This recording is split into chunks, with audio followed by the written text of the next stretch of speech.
Jannatiy amallardan biri soliha qizni tarbiya qilish. 3 ta qizni tarbiya qilgan kimga jannat? Otaga jannat.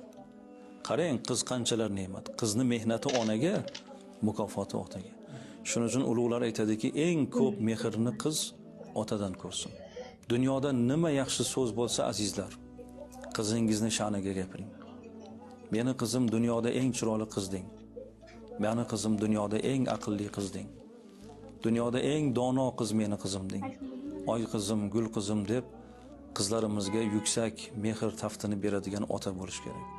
Rasul akram alayhissalom Fatima mening qalbimning bir parchasi deganlar. Kim uni xafa qilsa, men xafa bo'laman. Kim uni xursand qilsa, men xursand bo'laman dedilar. E'tibor bering, payg'ambarning xursandchiligi qizining xursandchiligiga bog'liq ekan. Payg'ambarning xafachiligi qizining xafachiligiga bog'liq ekan.